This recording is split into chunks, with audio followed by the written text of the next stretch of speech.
Well, so thanks for being here. Um, so this one is on when everything feels urgent, stress, urgency culture, and burnout. So let's go ahead and check in the chat. What is one thing from the world or from work that feels urgently stressful right now? Protecting vulnerable populations that you work with. Absolutely. I'm really holding space for that. And I have been thinking, Tracy, so much about how expensive life has become in the United States. So, um, really breaks my heart. Yeah. Family struggling with fears. Absolutely. Yeah. Inflation, wars, community divisions. Yep. Yeah. All of those are definitely also on my heart. Yeah. Thanks, Kelsey. Thanks, Deborah. And would love to hear from anyone else who has one. So please go ahead and put that in the chat. One of the main reasons I wanted to have this right now is just to hold space for all of this and help make this a safe space. So I hope that you can come away from this knowing that you're absolutely not alone. So many of us are feeling this way right now, and it's a lot. It's a lot. Um, thank you all so much for sharing what feels urgent right now. And oh, that's why you're on your day off. Oh my gosh. Okay, I'm hoping that you get some good things out of this, Heather. Please go ahead and share your we can see your name, but maybe your location and your place of work in the chat. You're in great company because we're in a whole room here of people doing awesome service in our collective communities, and it's really inspiring to see all the work that you're doing. So welcome, Victoria from Virginia, Victim Services. Awesome. Okay. So today I'm going to cover kind of the urgent stress that we're all feeling, workplace stress, urgency in the brain, and solutions and tools. And the thing is that many of you are trauma-informed care experts and psychological safety experts. That's why you're here. That's why you're interested in this. So please feel free to chime in the chat. I'm going to have lots of prompts to, add to the discussion. And many of you are experts, but maybe it's just nice to check in and get reminded of what the issues and what the tools are. My name's Allison Sabula, and I have an MPH from Boston University, and I did my bachelor's degree at Berkeley. And I've spent my career in nonprofit management, education, environmental protection, and human rights. And from 2019 to 2022, I was a community facilitator and the host and producer of the Better Normal series. Maybe hand up if any of you attended that at Paces Connection. And then I worked as the Associate Director of Curriculum and Training at the Center for Child Wellbeing and Trauma at the University of Massachusetts Medical School. So I founded Tend Collective along with 3 other colleagues, and we are all folks who work together at Paces Connection or at the Center for Child Wellbeing. And we noticed that for employees who serve children and families, is that we all were not always getting the same trauma-informed care within our workplaces, and we saw a real need. So we launched this Tend Collective 2 years ago and have been serving nonprofits and government agencies, and we love this work.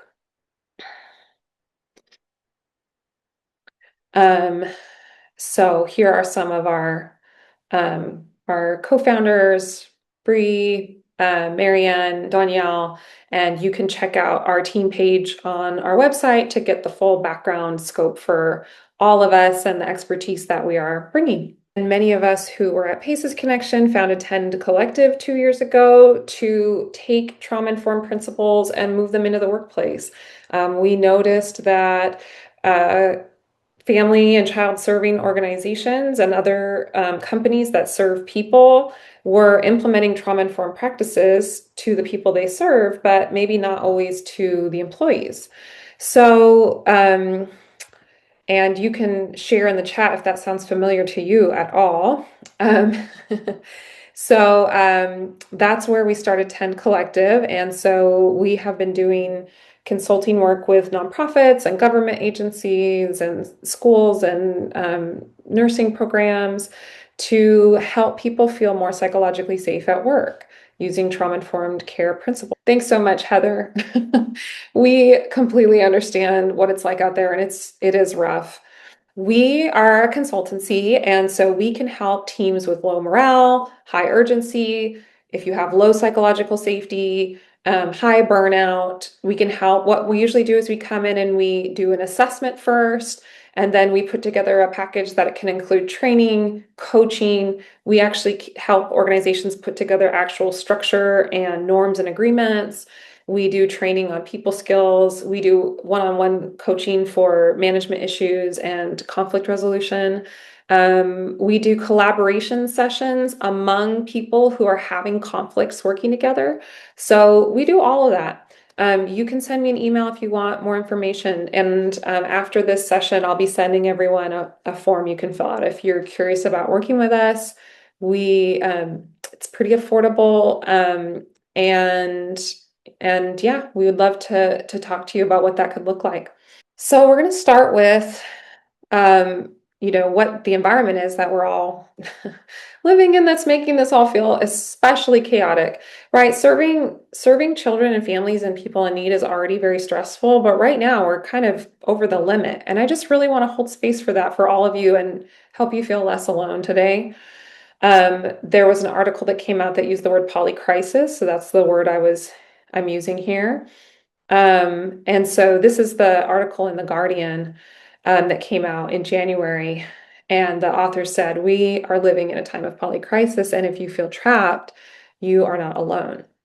And so this is a little excerpt from the piece, but she just says people are feeling overwhelmed and overstimulated and bombarded with bad news each day. And there's economic and political instability.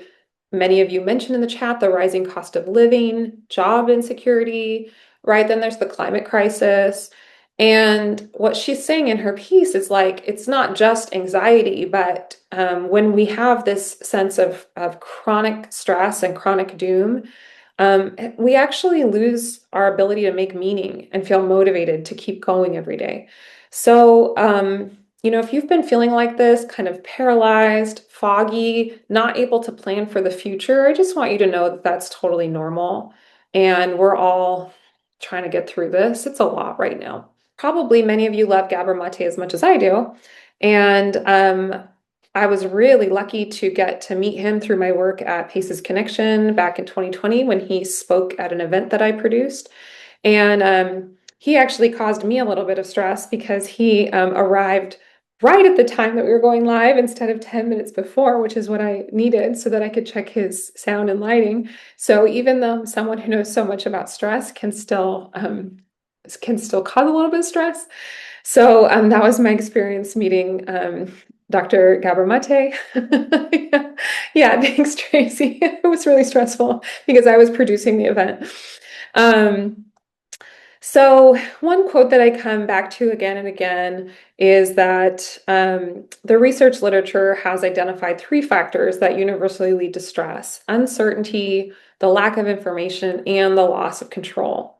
Now, I think that's pretty easy for us to identify that is happening on such a large scale right now for so many of us. We don't know what's going to happen on any given day. We can't really trust the media anymore, which feels really stressful. And many of us are feeling like there is nothing that we can do, or our vote doesn't seem to count, or we're showing up at the protest, but nothing is changing.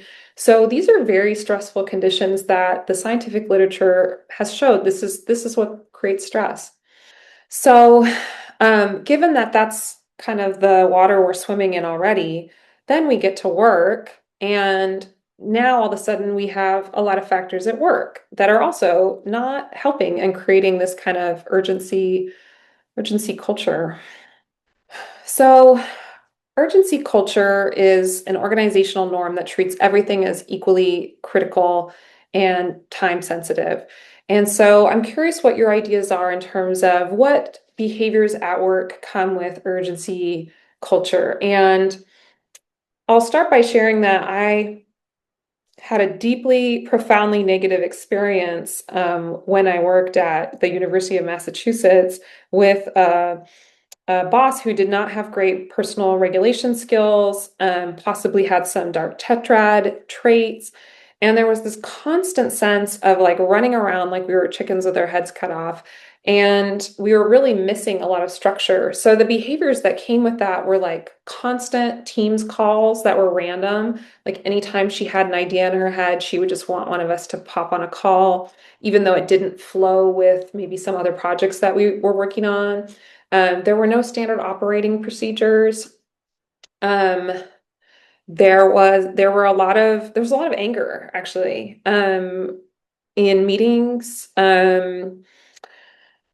There was not a lot of room for us to push back and challenge her. What else am I missing? Does anyone else have any behaviors that come with urgency culture that you want to drop in the chat? Maybe not enough vacation time, extreme anxiety, feelings of everything feeling unfair. And yeah, absolutely. Their issue is the only primary issue. Absolutely. Absolutely. Yeah. Too few people doing too many jobs. Yeah. Yep. And then another one I just remembered from us that I heard from a social worker that I met with, and he was saying, we're just not sure that the work we're doing is even making an impact anymore. It feels like really disconnected.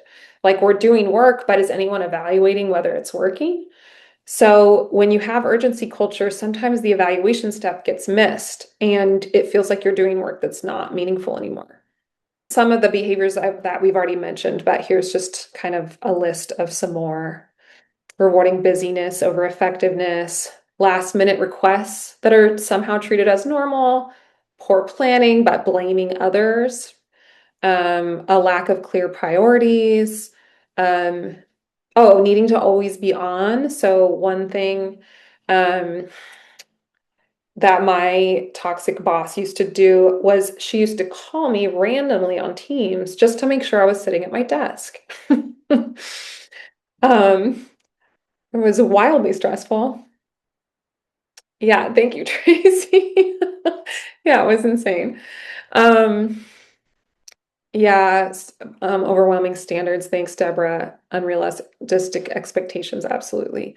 Back-to-back meetings, no processing time, no spaciousness for processing, feeling chronically under-resourced, um, or even like not understanding that certain things take more emotional labor than others, such as things like events.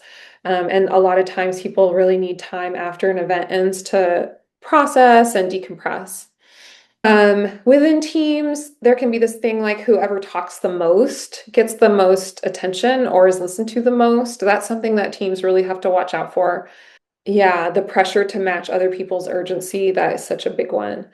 Um, no ability for to say like, hey, can we stop and take a time out and evaluate this? Um, so unclear decision making, not sure who has the authority to make which decisions. Um, maybe unrealistic expectations from donors or funders, or like rigid grant requirements that are not possible. I've seen that in a lot of folks that we consult, or really unclear, or stakeholders that are fighting amongst each other. Team sting and freeze mode, I've seen that so much. Or like I've seen supervisors get into freeze mode, and then employees are kind of like, where's my supervisor? I sent them a message yesterday or this morning and I haven't heard back. Um, and we need to move forward on this decision. Yeah, it's a big one. Controlling behavior of funders. Yep, yep, yep. Yeah.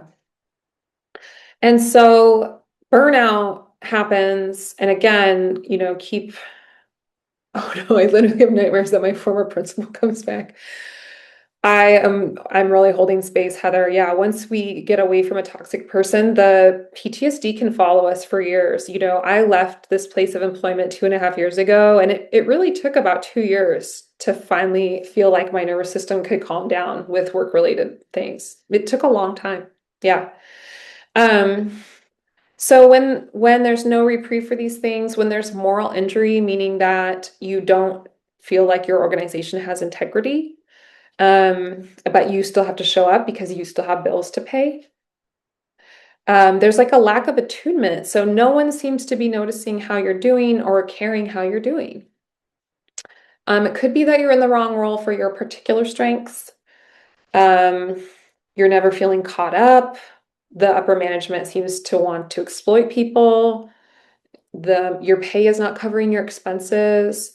You may have emotional fatigue from having to offer so much care, just way too much emotional labor or mental load, unsupportive team. We're going to talk about the brain science of urgency and stress. Again, many of you are experts in this, but this is something where I like to use the hand model of the brain, which is always just such a good reminder that this is from Dan Siegel at UCLA, and he calls it flipping your lid. So the lid being the prefrontal cortex here, this part of the brain that's in charge of executive functioning, meaning can you do the things that you say you're going to do and that you want to do? Um, and can you problem solve? And can you think critically? And when we're in a constant state of urgency or when something urgent comes up, we may flip our lid, meaning that our amygdala is now taking over the show. And so we switch into fight or flight. And we are just wired that every time we perceive a threat, that we are going to spring into action to keep ourselves alive, even though I'm sure you guys have seen the memes about, why can't my brain understand it's just an email? It's not a tiger in the jungle. But this is how we're wired. And if we constantly don't feel safe at work, then yeah, that email is going to make us flip our lid. I feel like I live in fight or flight consistently, really holding space for that. Yeah, yeah. Thank you all for your comments. Yeah.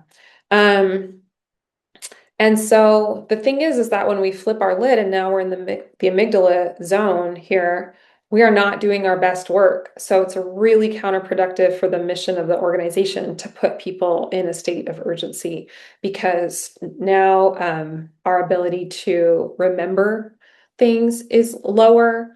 Our emotional response is higher. We get tunnel vision and narrowed attention. We lose our ability to integrate multiple pieces of information. There's a scarcity mindset, so we may forget we have more resources. We could call so and so to help.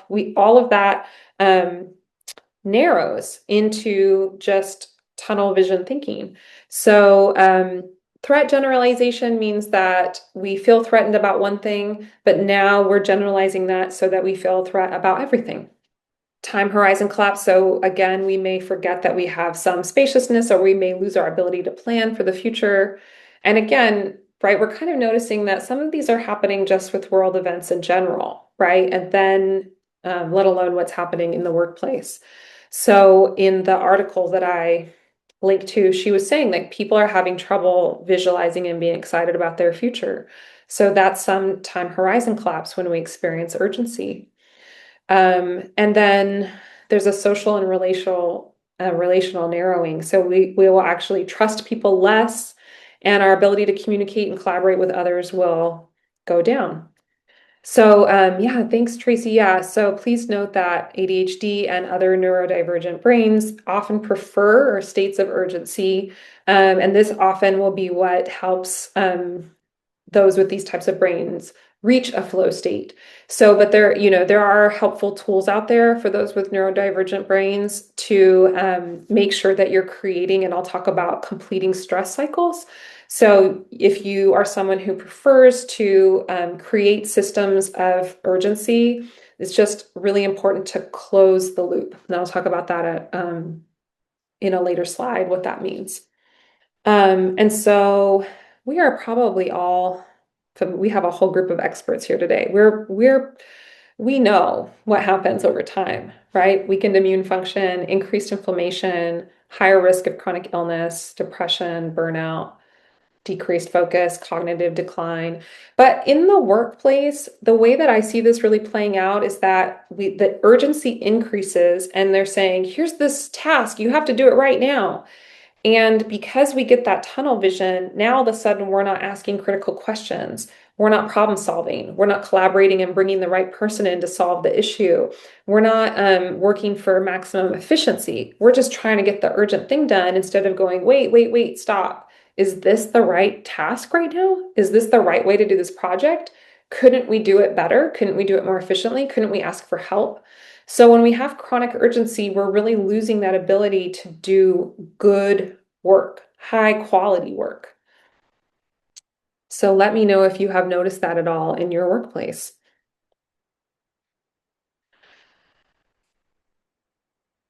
Um, and then, losing touch with what matters is such a big one. And I want to note that, the adverse childhood experiences study showed that chronic and complex stress from childhood was related to every health outcome that we can think of. And so that if we're bringing in a lot of ACEs, it's going to compound the chronic urgency at work. Um, but also chronic and complex stress from work over years and years and years is going to have a lot of the same impact as some of this chronic stress from childhood. Yep, when we're in an urgency culture, the creative and efficient problem solving it just goes away. Yep, yep. And so when we have this kind of spaciousness at work, then we're able to collaborate our executive functioning, meaning like if I say like, I'll get that to you tomorrow, we can actually do it. That increases. Our creative problem solving increases. Less sick days, better memory, better critical thinking. We're happier. We're collaborating more. We're staying in our roles longer. We're hiring better people. We're tackling bigger and more interesting challenges. And also, one of my favorite impacts is that employees who have a great workplace take that happiness with them and that satisfaction home. And so there's such a huge link that I don't think is talked about enough between stressed out employees and being stressed out at home or being stressed out parents. And so when we look at how to prevent adverse childhood experiences, improving morale at work is such an important way to improve positive childhood experiences at home. Let's talk about some solutions and tools. I think I have six practices or tools today to share with you. And so the first one is just naming and framing. And that's what we're doing here today. And I really hope that you walk away from this session with this feeling that we are naming and framing this so that you feel a little bit lighter as you go into the rest of your workday. So yes, this news is overwhelming. Yes, we are short-staffed. Yes, we are worried about our funding. Yes, ICE raids are impacting the people we serve, and we are feeling scared and upset. Yes, we are worried about saving for retirement. Yes, we all need more paid vacation and rest to do our best work. And yes, we are worried about the future of our community and our community members and our country. So, what else could we be acknowledging right now, either at work or in the world, that would feel really good if that was acknowledged? Go ahead and share in the chat. And so, when we teach trainings on attuned management, this is a huge part of it, is just helping people feel seen and heard at work. And it actually reduces stress quite a bit. Okay, so taking on a lot of secondhand trauma. Absolutely, that's huge. Yeah, ICE being a big stressor and affecting the populations you serve and maybe some colleagues. Yeah. Yep, I'm holding space for that, Deborah. Standard processes are feeling upside down. Okay. Yep. Thanks everyone for sharing. And just allow yourself to receive the fact that the folks here with you today are holding space for how stressful this all feels. So, psychological safety is this idea that you could bring something up at work without fear of retribution. And I have found that this can often be quite rare at work, unfortunately, and especially for those of us who have worked in human services. when there's this constant sense of urgency to help the most vulnerable people, sometimes we're not in the mindset, as I shared, what happens when we get into chronic urgency is that we're not in the mindset for psychological safety. We're already feeling like we're in fight or flight. And then someone says, hey, actually, can I challenge you on this? Hey, actually, this is not working for me. And what happens? You're already in fight or flight. Now you're attacking instead of receiving and listening. So, this is something that is critical, but it's often not standard at places of work. So, in fact, maybe what we can do is each of us can think about how much can I bring up issues at work right now without fear of retribution on a scale from 1 to 5. So 5 is the best, 1 is the least, and share about how psychologically safe is your workplace on a scale from 1 to 5. For me, it's a 5 because it's mostly just me doing consulting work. So I'm pretty psychologically safe with myself. But on a scale from 1 to 5, how is it for you right now where you are? Okay, 4, 2. Okay, that's tough. Yeah. 4, 5 with your team and 4 with wow, that is lucky. That's great. A 3. Okay. 4 to 5. Okay, that's great to hear. So some of you have places where you can bring some stuff up. Okay, everyone's so stressed, so it's a 3. Okay, so I can see that we're already connecting kind of like when there's chronic urgency, it's less psychologically safe to bring up challenges. So that's a real thing that happens.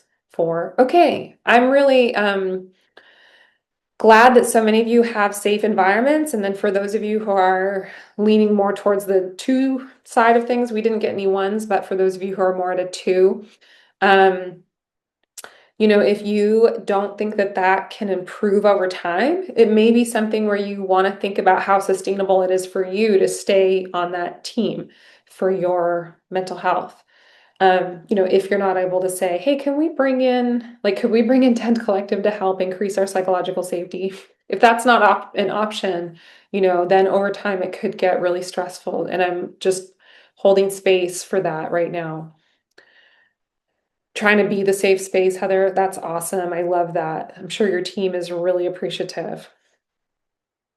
And so these are a couple frameworks that we teach. One is Brené Brown's Rumble framework from Dare to Lead, so that employees feel that they can halt that forward momentum and speak truth to power and challenge the status quo without the fear of retribution. And we use this framework at Paces Connection to just say, hey, I know you have more power than I do. I know you're my boss, or I know you're my manager, but I'm wondering if we could have a little rumble on this. And it was a really nice, safe way because once you entered that space, then there could be no retribution. That space had to be held, and this issue had to be talked through. So that's a great tool. The other one is the radical candor framework, which is that when you're speaking the truth to someone and you're being honest, that you want to do it with a lot of care about them. And that also, what she teaches is that holding back really important and critical feedback is not care. So I really love that one because it helps us be a little more brave at work, but also think about how our words are impacting others. Okay, so the third practice is understanding the urgency and stress and the brain. So hopefully you all will walk away from this talk going, this is actually more important than I realized, or you know what, I had a hunch this was really important, but Allison's talk reinforced that for me. And I'm like, oh, wow, we really need to get the whole team on board. So I invite you to think about, either bringing in Tend Collective to do a training with your whole staff or another trainer. There's such a good network out there of people who do this work, and I'm even happy to refer you to some of my other consulting colleagues who do great work. But try and bring someone in to train the whole team, and especially your executive team as well, on the brain science of stress. And we love teaching resilience and regulation tools. Now, obviously, it's nicer if we can change systems, but sometimes when systems can't change, people just need the tools to how to self-regulate, how to get through the day, and especially, and what I'm reading in the chat, how to practice emotional boundaries so that we are leaving some of the compassion and worry at work and we don't take it home with us, which is a really tough thing to do, but we love helping people with these skills. Communication and conflict resolution. When we're having a conflict with someone at work, um, that can really increase our sense of urgency and decrease our feeling of safety. So we love helping people with conflict resolution skills and then de-escalation. So those moments that feel particularly urgent, what do we do? Um, okay, this one I like to include in almost all my presentations because people need to do it more. And actually, this is a fun fact about how I got started, how I was inspired to start 10 Collective was that I worked really hard to report my toxic manager when I worked at the University of Massachusetts um, for illegal activities, and she was let go. And it was really stressful for me, but it was a great win, given that we were able to report her for her toxic activities. And so someone that I knew reached out to me and said, "Hey, I heard that you were able to get your toxic executive director out. Do you think you could help us with that?" And so actually trying to figure out who it is that's toxic, and it could be your executive director, and figuring that out and getting them out of the organization can do a lot of good. And so I try and bring this up. It's a really underrated one, but when you have a toxic employer, a toxic manager, or a toxic director, they are going to do a lot of harm. They are going to make people feel not seen and heard. They're going to increase that urgency culture. They're going to increase the chaos. They're going to decrease the ability to bring up problems and challenges as they arise.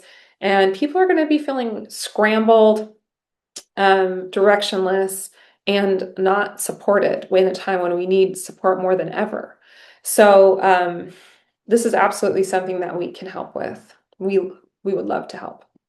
And so, the dark tetrad traits are narcissism, Machiavellianism, psychopathy, and sadism.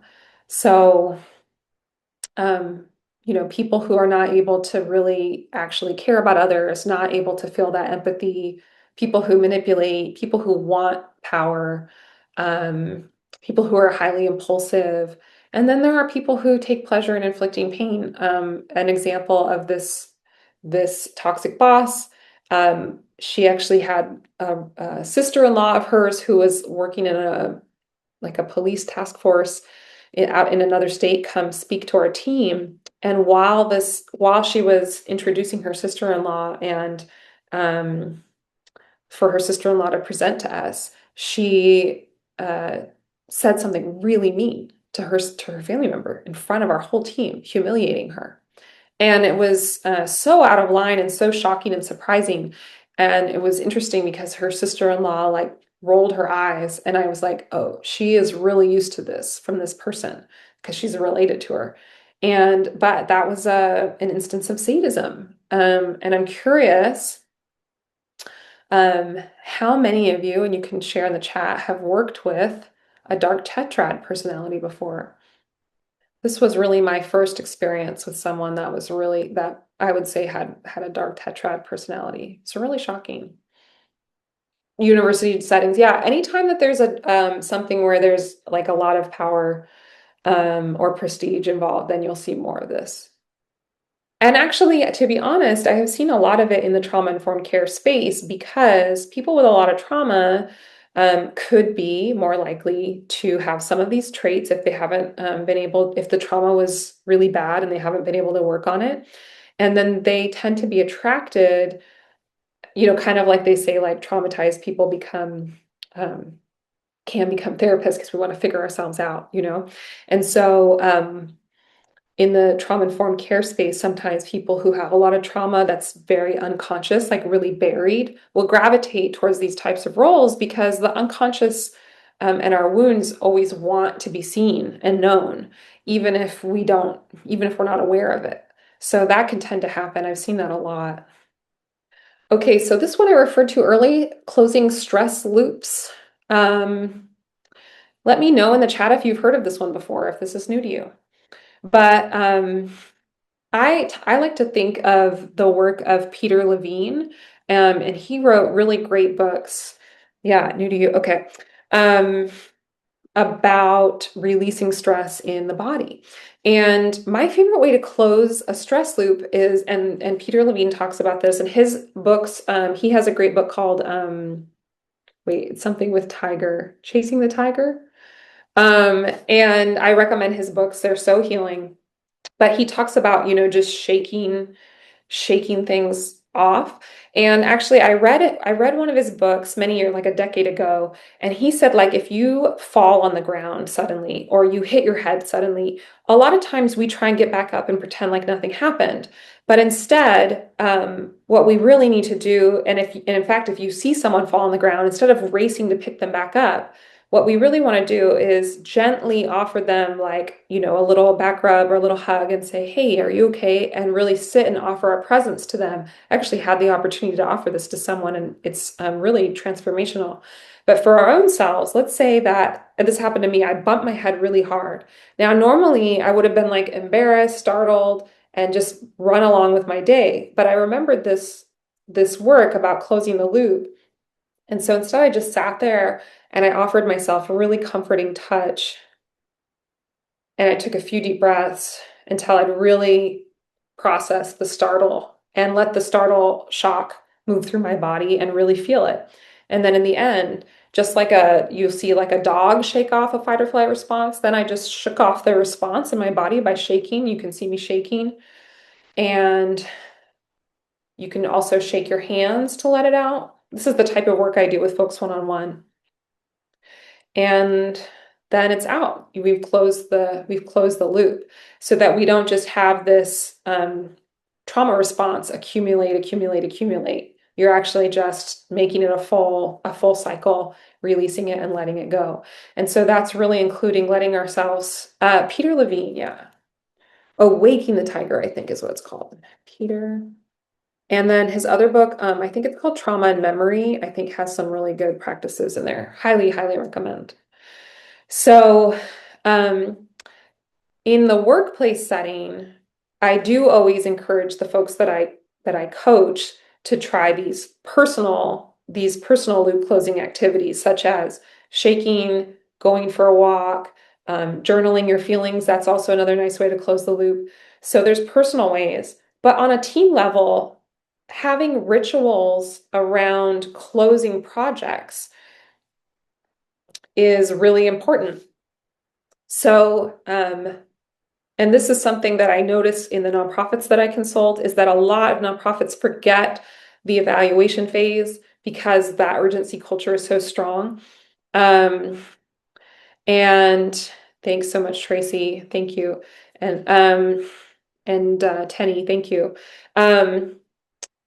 Is that you don't want to forget the celebration phase and the evaluation phase, because that's actually helping you close the stress loop on your whole project. Okay, and so this was a framework we also used at Paces Connection, where celebrate is like a really, really important part of every project. So you want your project to have a very clear beginning, middle, and end. And at the end, you want to celebrate, you want to evaluate, you want to say, this is what worked, this is what didn't. You want to bring everyone around. You want to say, all these people played a part. And now we're going to celebrate the work that we did, and we're going to learn. We're going to learn from our mistakes, and we're going to adjust and move things forward. And sometimes it feels like we're never closing the loop on anything that we work on, which just increases the stress, increases the stress, increases the stress. We need these full cycles. One personal practice that I've added to my life recently that I learned from someone else is to celebrate wins and fails deliberately every single week. So for me, what that looks like is that I have a friend, and every single Saturday, we have it on our calendar. We share in a text or a voice note our fails and our wins for that week. And that actually helps us close the loop on stress that week. So, workflows for maximum flow. When we're in high urgency culture, we are forgetting to set up structures and projects. And the thing that we see the most that causes the most stress is people not knowing who is in charge of making the decision. And that's when we get sort of like these endless meetings where no decision is being made, or people don't know if they have the authority to make that decision. And so that's the part of the project clarity that can probably help the most. Yeah, yeah. So I'm seeing some agreement in the chat. Absolutely. Um, Prioritization frameworks, authority frameworks, really clear agreements, written agreements, knowing who the stakeholders are, knowing the key deadlines and the key dates, having the standard operating procedures written down so that people feel safe and they can reference that and we know what we're doing. I always say that, you want to set up, if any of you are in management positions, you want to set it up so that employees arrive at their desk in the morning and they're not feeling stressed about what they need to start on first, right? We want people to sit down and be like, here's that thing I do every day. And I'm going to go ahead and get started and I'm going to do it. What's really stressful is like, I don't know what I'm doing on any given day, and it's always new and it's always stressful and it's always urgent and it's always random and it's always chaotic. We want to set people up so that we sit down and we go, okay, I'm going to tackle that thing that I usually do. I'm going to do that for a couple hours, and I'm going to do this other thing that I usually do for a couple hours. And I know what the work is and who I'm accountable to and what decisions I can make and who I need to ask if I don't know that. And all of these things have to be made explicit. And it does seem really intuitive and basic, but a lot of these steps get missed. I'm sure a lot of us can relate. Yeah. Meeting hygiene means, that we don't do agendaless meetings, and this one, I mean, thanks, Heather. Yeah. um, The last point is that meetings should not be facilitated unless the person knows how to facilitate a meeting. It makes such a difference. Oftentimes we just think like anyone could lead a meeting without offering any training or feedback, which is really stressful for everyone, including the person that has to facilitate. So that's also something that we offer. We can train leaders on how to facilitate a meeting, and it's a skill. It's a skill that you can learn and practice, and it does make a big difference. Oh, I have seven. I thought I had six practices. We have seven. Protect deep work time. So understanding urgency in the brain and then understanding flow in the brain, right? When we decrease urgency and we increase deep distraction-free work, then we get into this place where we're doing really high quality work and we have access to our executive functioning, our prefrontal cortex, and we're collaborative, we're creative. In the chat, go ahead and share how much deep work time do you tend to get per day? How many hours? Okay, Tracy, thanks so much for your kind words. Yeah, I hope you can come to our next one in a couple weeks. Half an hour? No, no. 2D work days a week. Okay, nice. And you have to schedule it. Yeah, it just really can be like that. Yeah. Um, awesome. Well, so that is the end of today's presentation. And the next one in the series is going to be April 16th, so in a couple weeks. And that one's going to be called When Everything Feels Uncertain, leading with accountability when the ground is shifting. And so we're going to really focus on how to hold people accountable when we're all feeling so stressed all the time. So you can go ahead and register for that one in the Zoom link that I just put in the chat. It makes me really, really happy to know that this was helpful. I really appreciate that. I'll be sending out an email to all of you with like a quick survey for things that you got out of this, and then also some additional resources, and then how you can work with us. We love helping orgs with all of these things, so let me know on that, and I hope to see you in a couple of weeks. Just reading some of the comments. Supervision makes uninterrupted time difficult. Absolutely, Sarah. I'm really holding space for that. Um, awesome. I'm so glad you're feeling seen and heard. Perfect. That's what I really wanted for all of you. Yay. Okay. And thanks that it was well regulated. Yeah. Trying to walk my talk. So thanks, Deborah. Okay. Thank you all so much. Good luck. Oh, Heather, nice to see your face. Okay. Oh, thanks. Okay, great to see you, Deborah. Yeah, thanks, Kim. Wonderful. And thank you all for the amazing and inspiring work you're doing in the community. It really touches my heart. So, thank you. And Awesome. And we do work with students. Yeah, I've trained up like nursing students. We can do social work students as well. We do, just what to do in tough times and tough situations. We love doing that kind of stuff. So thanks, Victoria. Okay, everyone, I'll see you in 2 weeks, hopefully, for the next one with more tools. Okay. Bye-bye.